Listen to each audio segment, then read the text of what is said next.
अध्याय 27। शाम हो गई थी जब तीनों साथी एग्विलन पहुंचे। वहां उन्होंने सर नाइजल लोरिंग और फोर्ड को बैटन रूज के चिन्ह पर सुरक्षित पाया, जहां उन्होंने अच्छे भोजन पर रात का खाना खाया और लैवेंडर महकती चादरों में सोए। हालांकि ऐसा हुआ कि पोइटू का एक नाइट, सर गैस्टन डीएस्टेल, वहां लिथुआनिया से लौटते हुए ठहरा था, जहां उसने मरियनबर्ग की प्रेस्बिटरी के लैंडमास्टर के अधीन ट्यूटोनिक नाइटों के साथ एक मियाद पूरी की थी।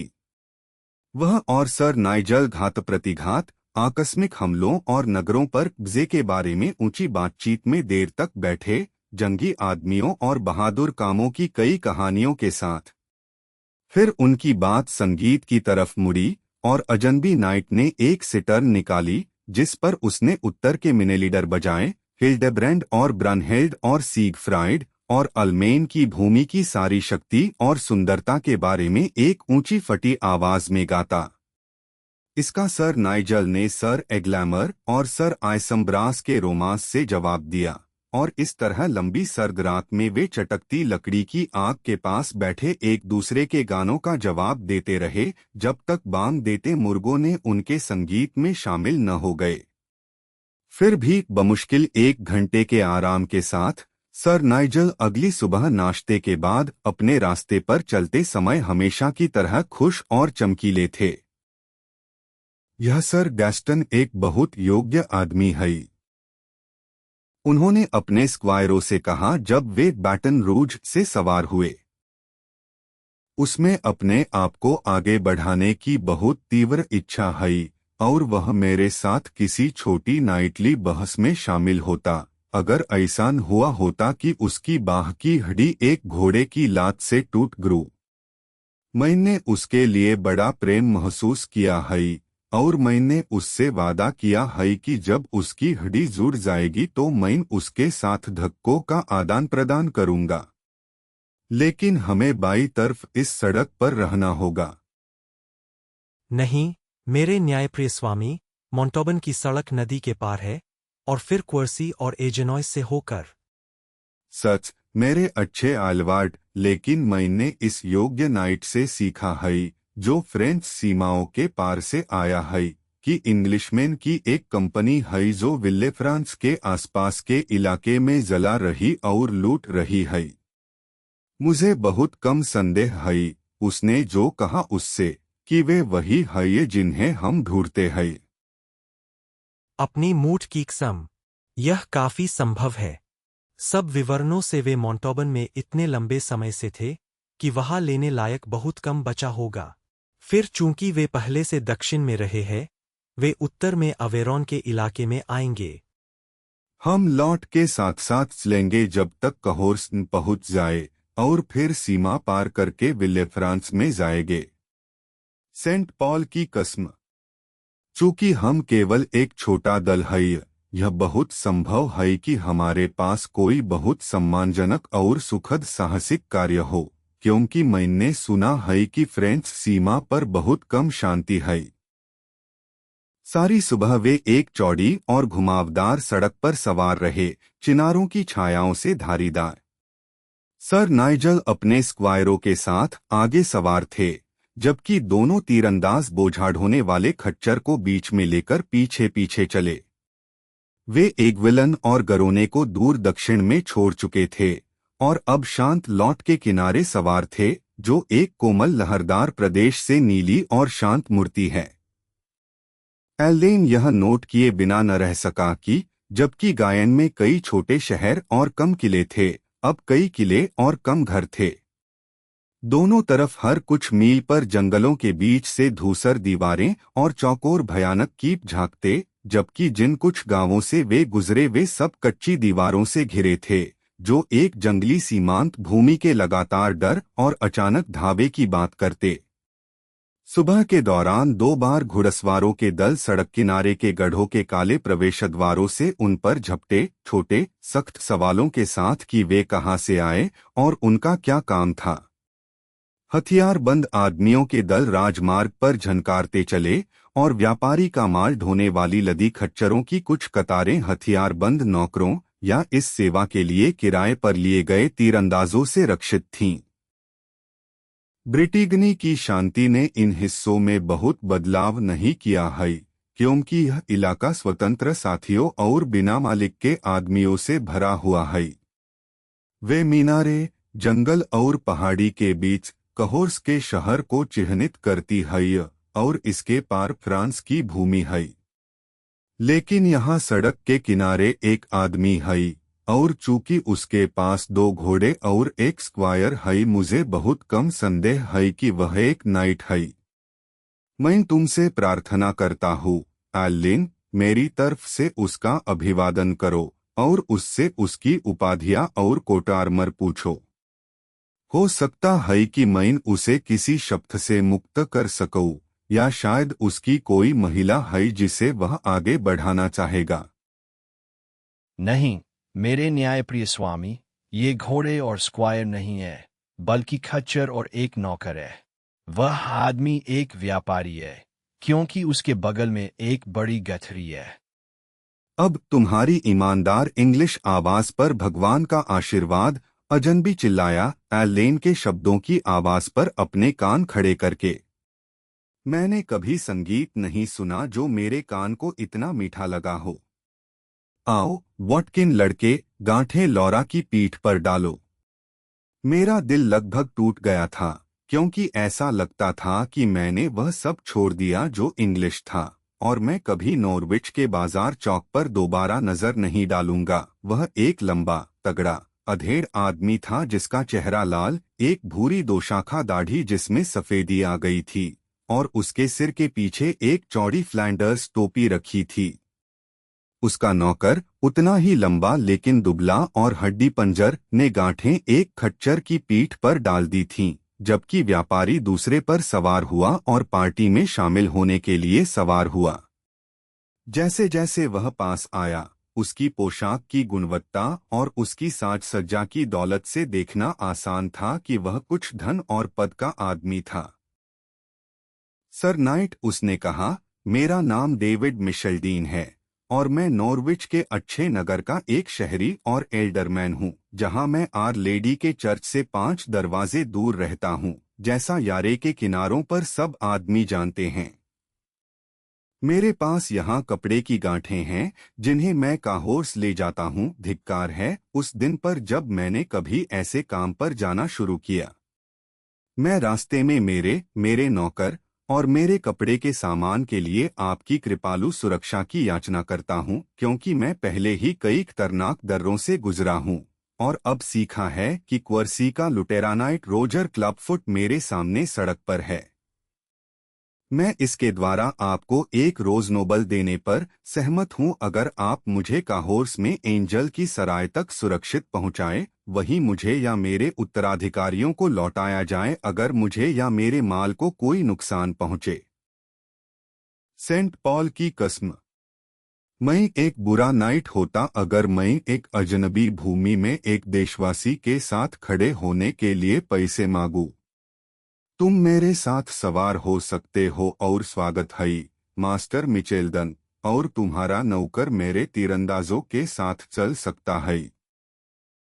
तुम्हारी उदारता पर भगवान का आशीर्वाद, अजनबी चिल्लाया। अगर तुम कभी नॉर्विच आओ तो तुम्हें याद करने का कारण हो सकता है कि तुमने एल्डरमैन मिशेल्डीन की सेवा की है।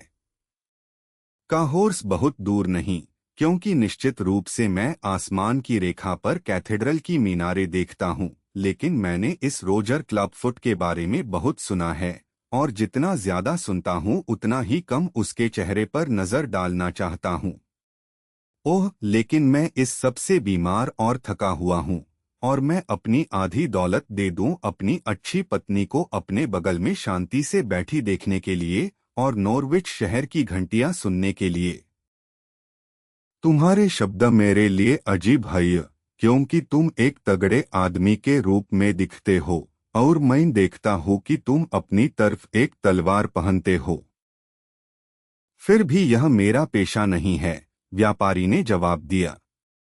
मुझे संदेह नहीं कि अगर मैं तुम्हें नॉर्विच में अपनी दुकान पर बिठा दूं तो तुम शायद ही स्टियन को फाल्डिंग से अलग बता सको, और जेनोआ के मखमल और ब्रूजेस के 3 परत कपड़े के बीच बहुत कम फर्क जानो। वहां तुम मदद के लिए मेरी तरफ मुड़ सकते हो। लेकिन यहाँ एक अकेली सड़क पर घने जंगलों और लुटेरेनाइटों के साथ मैं तुम्हारी तरफ मुड़ता हूँ, क्योंकि यह वह कारोबार है जिसके लिए तुम्हें पाला गया है। तुमने जो कहा उसमें सच्चाई है, मास्टर मिचेल्डन, और मुझे भरोसा है कि हम इस रोजर क्लबफुट पर आ सकते हैं, क्योंकि मैंने सुना है कि वह एक बहुत तगड़ा और कुशल सिपाही है और एक ऐसा आदमी जिससे बहुत सम्मान पाया जाना है। वह एक खूनी लुटेरा है, व्यापारी ने रुखाई से कहा, और मेरी इच्छा है कि मैं उसे एक फंदे के छोर पर लात मारते देखूं। यह ऐसे ही आदमी है जो सच्चे नाइट को करने के लिए सम्मानजनक काम देते हैं, जिससे वह अपने आप को आगे बढ़ा सके। यह ऐसे ही आदमी हैं जो गेहूं के ढेर में चूहों या ऊन की खाल में कीड़ों की तरह हैं, सब शांतिप्रिय और ईमानदार आदमियों के लिए एक नुकसान और बाधा। फिर भी अगर सड़क के खतरे तुम पर इतने भारी पड़ते हैं, मास्टर एल्डरमैन, तो यह मेरे लिए एक बड़ा आश्चर्य है कि तुम घर से इतनी दूर जाने का साहस करते हो। और कभी कभी सर नाइट, यह मेरे लिए खुद एक आश्चर्य है। लेकिन मैं एक ऐसा आदमी हूं जो बड़बड़ा और शिकायत कर सकता है, लेकिन जब मैंने कोई चीज करने का इरादा कर लिया तो मैं उस पर अपनी पीठ नहीं मोड़ूंगा जब तक वह हो न जाए। काहोर्स में एक है, फ्रैंकोइस विलेट, जो मुझे मेरी कपड़े की गांठों के बदले वाइन के पीपे भेजेगा, इसलिए काहोर्स में जाऊंगा, चाहे ईसाई जगत के सारे लुटेरेनाइट उन चिनारों की तरह सड़कों पर कतार बनाकर खड़े हों। बहादुरी से कहा, मास्टर एल्डरमैन। लेकिन तुम अब तक कैसे गुजरे हो? जैसे भेड़ियों की भूमि में एक मेमना गुजरता है। 5 बार हमें भीख मांगनी और प्रार्थना करनी पड़ी इससे पहले कि हम पास हो सकें। 2 बार मैंने सड़क के रखवालों को कर चुकाया। 3 बार हमें तलवार खींचनी पड़ी, और 1 बार ला रियोल में हम अपनी ऊन की गांठों के पास खड़े रहे, वॉटकिन और मैं, और हमने उतनी देर तक मारा जितनी देर में एक आदमी एक लिटनी गा सकता है। एक बदमाश को मार डाला और 2 औरों को जख्मी किया। भगवान की कोफ की कसम, हम शांति के आदमी हैं, लेकिन हम आजाद इंग्लिश शहरी हैं, न तो अपने देश में और न विदेश में बुरा व्यवहार सहने के लिए। न स्वामी, न बैरन, न नाइट, न आम आदमी के पास मेरे सन का एक गट्ठर भी होगा जब तक मुझ में इस तलवार को हिलाने की ताकत है। और यह एक बहुत अजीब तलवार है। तुम क्या समझते हो, एलिन, इन काली रेखाओं का जो म्यान पर खिंची है? मैं नहीं बता सकता कि वे क्या है, मेरे न्यायप्रिय स्वामी। नहीं, मैं, फोर्ड ने कहा। व्यापारी अपने आप से खुसुर फुसुर करके हंसा। यह मेरी अपनी सोच थी, उसने कहा, क्योंकि तलवार थॉमस विल्सन ने बनाई, हथियार बनाने वाले ने, जो मेरी दूसरी बेटी मार्जई से मंगनी कर चुका है। तो जानो कि म्यान एक कपड़ागज लंबी है, फीट और इंच के अनुसार चिह्नित, ताकि मेरे लिए नापने की छड़ी का काम करे। यह ठीक 2 पाउंड वजन की भी है, ताकि मैं इसे तराजू में इस्तेमाल कर सकूं। सेंट पॉल की कसम, यह मेरे लिए बहुत साफ है कि तलवार तुम्हारे जैसी ही है, अच्छे एल्डरमैन, जंग या शांति दोनों के लिए उपयुक्त। लेकिन मुझे संदेह नहीं कि इंग्लैंड में भी तुम्हें लुटेरों और डाकुओं के हाथों बहुत कुछ सहना पड़ा है। पिछले लैमस्टाइड ही, सर नाइट, मुझे रीडिंग के पास मरा हुआ छोड़ दिया गया जब मैं विंचेस्टर मेले की यात्रा कर रहा था। फिर भी मैंने उन बदमाशों को पाई पाउडर की अदालत में पेश किया, और वे किसी और शांतिप्रिय व्यापारी को नुकसान नहीं पहुंचाएंगे। तो तुम बहुत यात्रा करते हो। विंचेस्टर, लिन मार्ट, ब्रिस्टल मेला, स्टरब्रिज और लंदन टाउन में बार्थोलोम्यूज।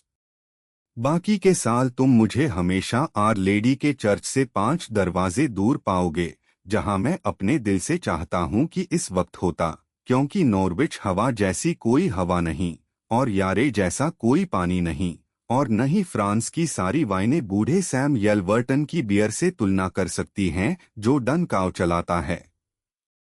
लेकिन हाय और अफसोस, यहाँ एक बुरा फल है जो इस चेस्टनट पेड़ पर लटकता है।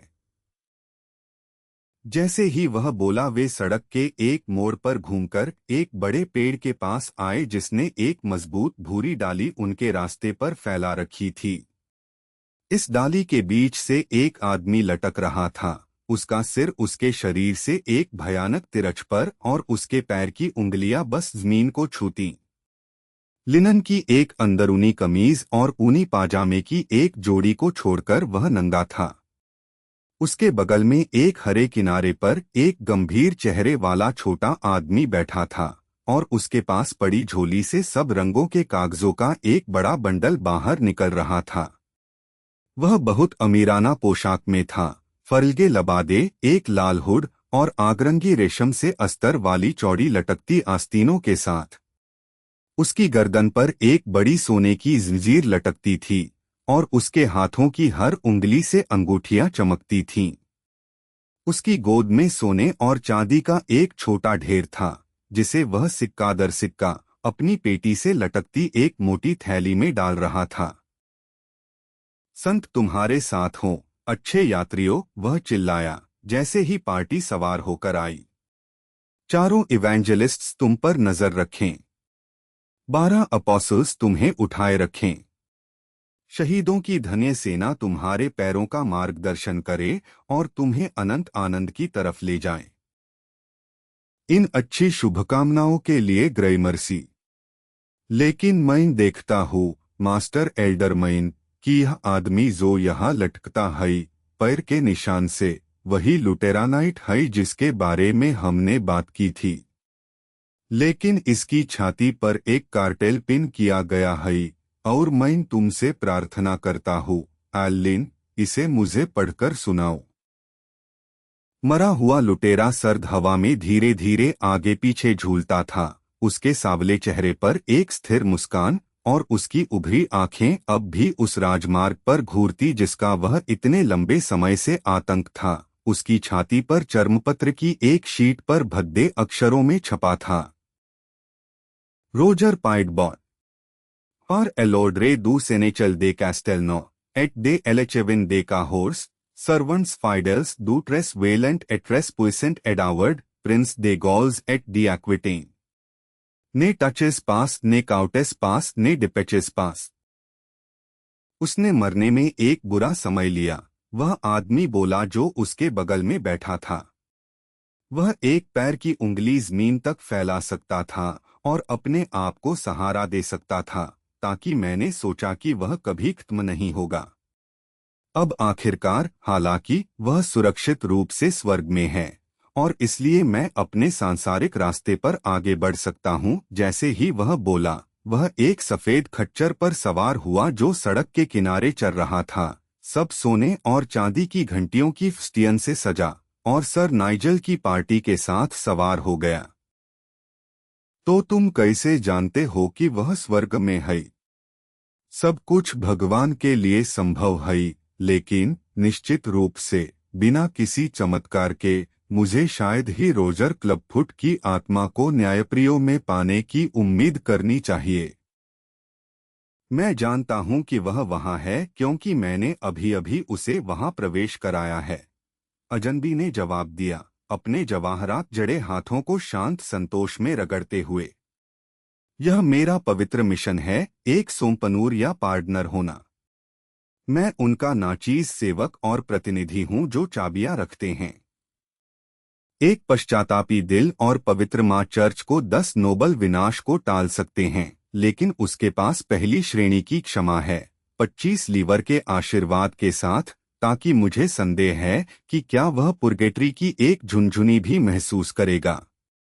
मैं ठीक तब आया जब सेनेशल के तीरंदाज उसे बांध रहे थे और मैंने उसे अपना वचन दिया कि मैं उसके साथ रहूंगा जब तक वह पार न हो जाए।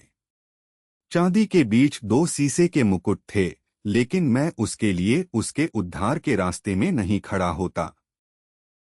सेंट पॉल की कसम, अगर तुम्हारे पास सचमुच यह शक्ति है उम्मीद के दरवाजे खोलने और बंद करने की, तो सचमुच तुम इंसानियत से बहुत ऊपर खड़े हो। लेकिन अगर तुम केवल इसके होने का दावा करते हो और फिर भी नहीं है, तो मुझे लगता है मास्टर क्लर्क कि तुम खुद वह दरवाजा बंद पाओगे जब तुम प्रवेश मांगोगे। विश्वास में छोटे, विश्वास में छोटे, सोमपनूर चिल्लाया। सर डायडाइमस अब भी धरती पर चलता है। और फिर भी संदेह का कोई शब्द मेरे दिल पर गुस्सा या मेरे होंठ पर कड़वा शब्द नहीं ला सकता, क्योंकि क्या मैं कोमलता और शांति के काम में एक गरीब नाचीज कार्यकर्ता नहीं हूँ। इन सब क्षमाओं में से जो मैं रखता हूँ हर एक हमारे पवित्र पिता ईसाई जगत के स्तंभ और केंद्र द्वारा मुहरबंद और हस्ताक्षरित है। उनमें से कौन? सर नाइजल ने पूछा। हाँ, पार्टनर चिल्लाया, एक जवाहरात जड़ी तर्जनी हिलाते हुए। तुम मां चर्च के रहस्यों में गहरे होना चाहते हो? तो जानो कि मेरी झोली में दोनों हैं। जो अर्बन को मानते हैं उन्हें अर्बन की क्षमा मिलेगी, जबकि मेरे पास क्लेमेंट की है क्लेमेंटिस्ट के लिए, या जो संदेह में है वह दोनों ले सकता है, ताकि जो भी हो वह सुरक्षित रहे। मैं तुमसे प्रार्थना करता हूं कि तुम एक खरीदो, क्योंकि जंग खूनी काम है और अंत अचानक है, सोच या पाप स्वीकार के लिए बहुत कम समय के साथ। या तुम सर, क्योंकि तुम मुझे एक ऐसे आदमी लगते हो जो अपने गुणों पर भरोसा करना बुरा करेगा, यह नॉर्विच के एल्डरमैन से, जिसने त्योरी चढ़ाए माथे और मुड़े होंठ से उसे सुना था। जब मैं अपना कपड़ा बेचता हूँ, उसने कहा, जो खरीदता है वह तोल और महसूस और छू सकता है।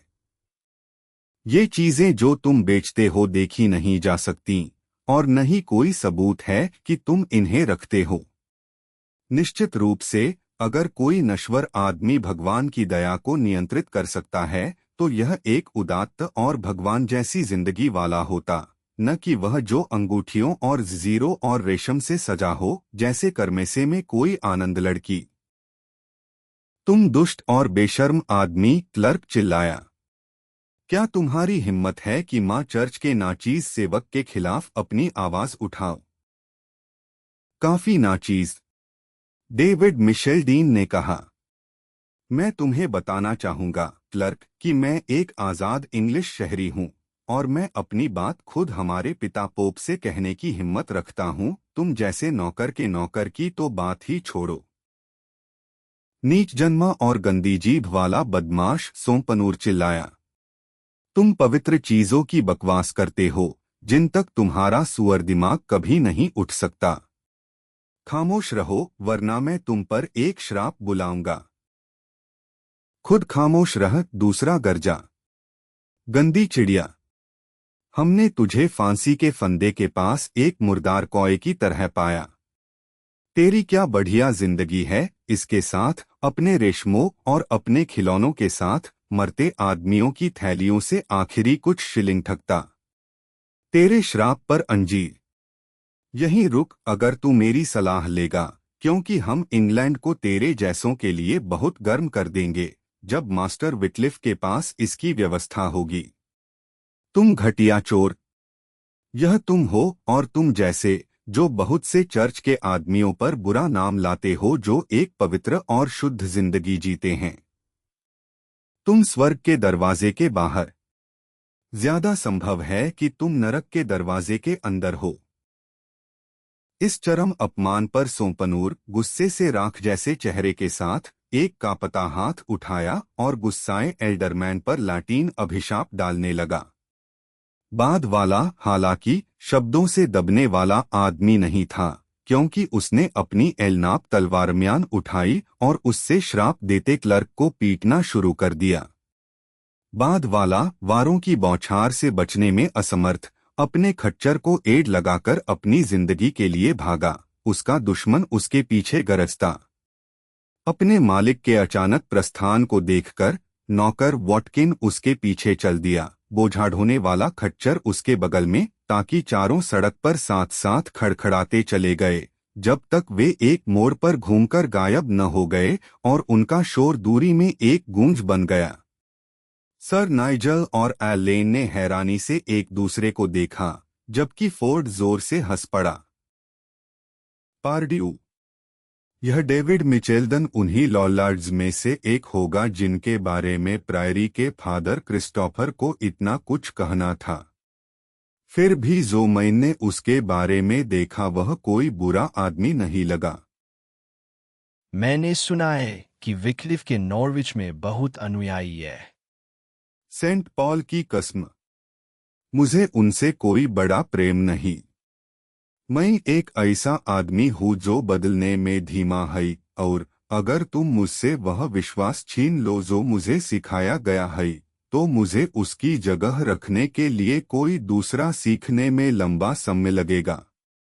यह बस यहाँ एक छीलन और वहाँ एक छीलन है, फिर भी यह समय के साथ पेड़ को गिरा सकती है।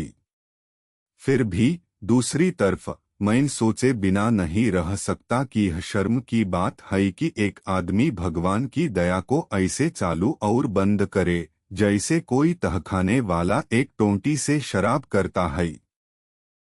और नहीं, यह उस माँ जर्ज की शिक्षाओं का हिस्सा है जिसके बारे में उसने इतना कुछ कहा। एल्डरमैन ने इसके बारे में जो कहा उसमें सच्चाई थी। तो सेंट पॉल की कसम, वे इसे आपस में सुलझा ले। मेरे लिए, मैं भगवान, राजा और अपनी महिला की सेवा करता हूँ, और जब तक मैं सम्मान का रास्ता रख सकता हूँ मैं अच्छी तरह संतुष्ट हूँ। मेरा धर्म हमेशा चैंडोस वाला रहेगा। फेस्ट डौज एडबिन प्यूट, सीएस्ट कमांडे आओ शेवेलियर।